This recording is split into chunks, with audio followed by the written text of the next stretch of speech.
Senator Cruz, thanks so much for doing this. Appreciate it. Well, it's good to be with you. So you're getting a lot of flack from your opponents. I just have to say, Donald Trump in the last few weeks has gone after you in one way or another about your faith, suggesting you're in the pocket of big oil, questioning whether you're constitutionally eligible. I understand your strategy of not wanting to engage in what you call the silly season, but are you ever worried that by not responding, some people might feel like you're afraid of Trump? Well, look, let's be clear. This has been my approach with regard to everybody. You and Rubio go back and forth. Well, listen, Marco and I have had some disputes on policy, and in particular something like the Gang of Eight, which was a major battle, and we disagreed on substantive policy. So I'm glad to engage on the substance there. But from the beginning of this campaign, whenever anyone has thrown rocks, has thrown insults, I have not engaged, I have not reciprocated. And I don't intend to, and that's the way I've treated Donald, it's the way I've treated every other candidate, and it's the way I intend to approach it. And the reason, Jake, I think most Americans, they couldn't care less about a bunch of politicians bickering like school children. Well, they care if you're constitutionally eligible, right? I mean, that's something you get asked about that. But the substance of the issue is clear and straightforward. As a legal matter, the Constitution and federal law are clear that the child of a U.S. citizen born abroad is a natural-born citizen. And the dynamic that's happening, it was interesting. 3 weeks ago, almost every Republican candidate was attacking Donald Trump. Today, almost every Republican candidate is attacking me. And that kind of suggests maybe something has changed in the race. Well, you're leading in Iowa, for one, and second in the polls nationally. Carly Fiorina saying the other day that she says it's odd that it wasn't until 2014 that you announced your dual citizenship, your citizenship with Canada. Now, I know you say you didn't even know about it until the Dallas Morning News wrote the story, I think in 2013. Did you ever go back after that Dallas Morning News story and try to find out more about your parents' time in Canada, whether they did did they vote in Canada when they were there? No, they did not? My mother didn't because she was a U.S. citizen. And my mother, look, the internet has all sorts of fevered swamp theories, but the facts are simple. My mom was born in Wilmington, Delaware. She was an American citizen by birth. She's been an American citizen all 81 years of her life. She's never been a citizen of any other place.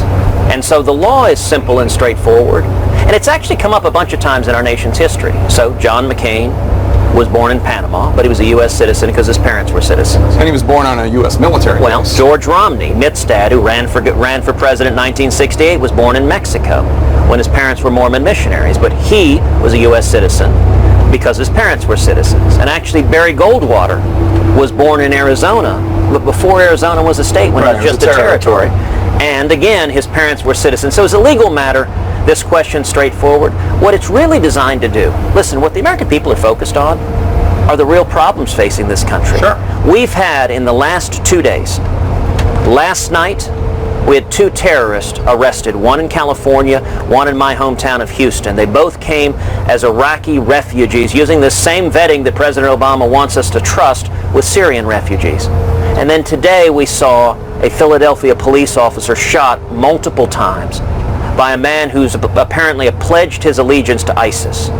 The American people are looking for who's ready to be commander-in-chief, who's got the experience, who's got the judgment, the seriousness of purpose, the clarity of vision, the strength of resolve to keep this country safe and defeat our enemies. And in my view, any candidates, or for that matter, folks in the press who want to go down rabbit trails and circus sideshows are distracting from the real issues the American people are focused on.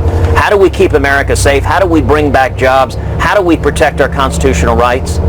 That's what I'm focusing on. Let's talk about one of those issues, immigration. Yeah. That's a big issue, an issue where you just a few minutes ago differentiated yourself from Marco Rubio. It's an issue where you and Donald Trump differentiate yourselves from the pack in many ways. You both say you want to deport the 11 to 12 million undocumented immigrants in this country.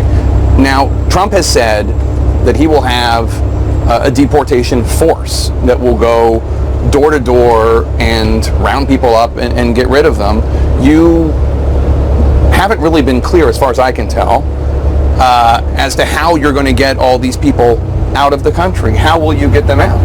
Well, actually, Jake, I've been very, very clear. There's an 11-page, very detailed immigration plan on my website. It's tedcruz.org, tedcruz.org. Anyone can go look it up, read chapter and verse. That immigration plan was drafted hand in hand with Steve King and Jeff Sessions, two of the strongest advocates and fighters for securing the border we have in the entire country. And it lays out details in terms of how we secure the border. Well, I'm not talking about the border, though. I'm talking about the people that are already in this country. No, but it details an entire enforcement strategy. It's not just interior enforcement is a critical part of how you stop illegal immigration. So it's a comprehensive approach to stopping illegal immigration. It begins by building a wall that works. And, as I joked in the last debate, maybe we'll make Donald Trump pay for it. After that, we triple the Border Patrol. We increase fourfold the fixed wing and rotary wing aircraft. How do you get the people who are already in here out? You put in place a strong E-Verify system. That means people cannot get employment without proving they're here illegally.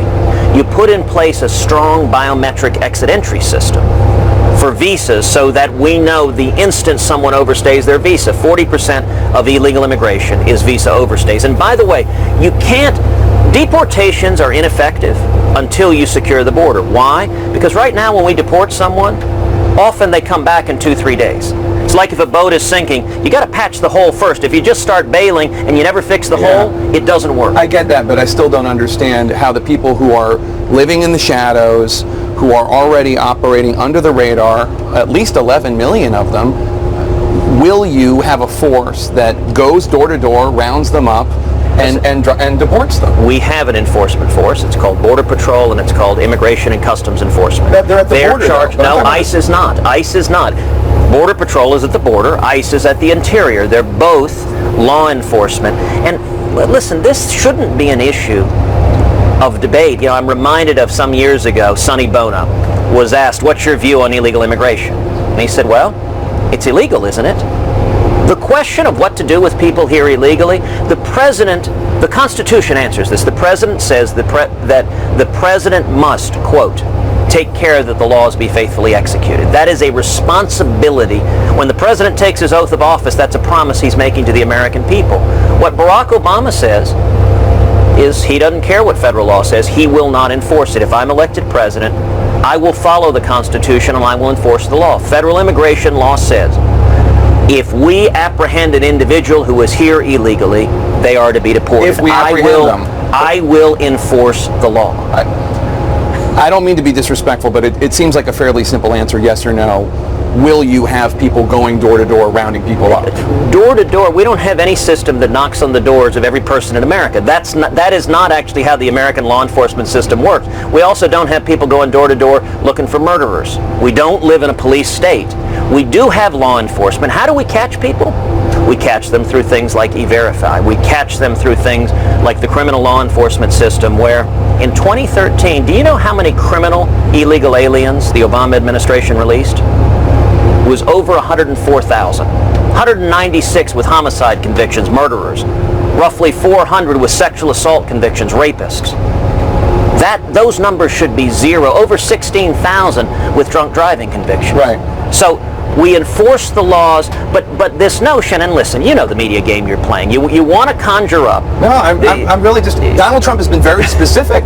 Trump has been specific. There are 11 to 12 million at least undocumented immigrants, and he says he's going to have a force go and grab them and deport them. And we have law enforcement authorities that enforce our laws. Your question, you keep saying, are they going to knock on every door in America? No, I don't intend to send jackboots to knock on your door and every door in America. That's not how we enforce the law for any crime.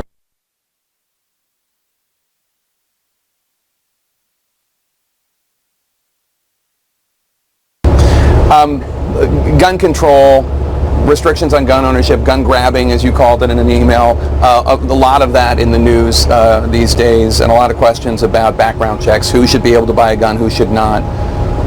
Do you think somebody who has been convicted of domestic abuse against a partner or girlfriend, boyfriend, should that person be legally allowed to buy a firearm? Because that's an issue that is debated a lot. Well, it's existing law right now that if you have a domestic violence abuse, you're not eligible to buy a firearm, and that is existing law. And I mentioned my obligation as president is to enforce the law.